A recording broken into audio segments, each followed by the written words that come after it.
Iti Region 2, flashing kadagiti parapubliko lugar iti Tuguegarao City, Cagayan, impatungpal ti BFP.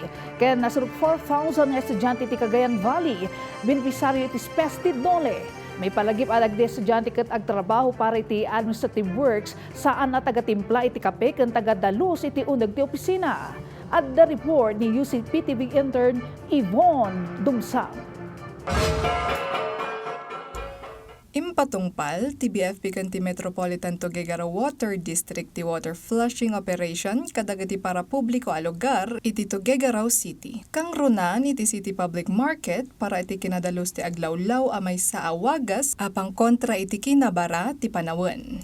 Maipasdokbay ti water station a libre a paginuman dagiti umili. Kabayatan na nagpalagip dagiti masaknan iti publiko iti kanay na panag-annada tapno maliklikan ti sakit nga itunda tinapudot a panawon. Liklikan da nga agtalinaed iti lugar a direkta a masirayan ti init tapno saan da a ma-dehydrate, ma-stress ken posible a ma-heat stroke.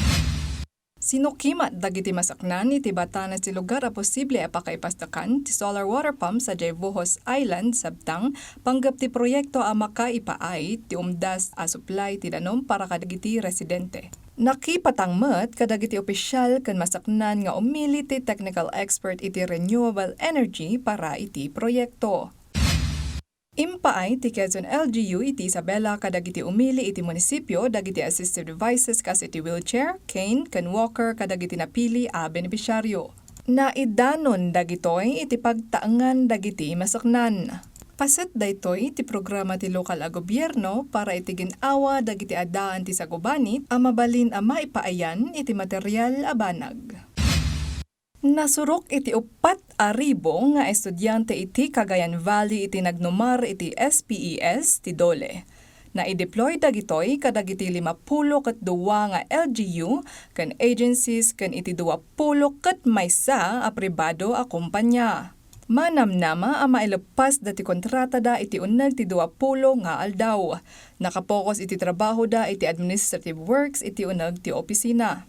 Panggep ti programa ang maipaayan iti aktual a kapadasan dagiti estudyante iti trabaho iti uneg ti opisina. Saan ket at taga-timpla iti kape ken taga-dalus iti uneg ti opisina.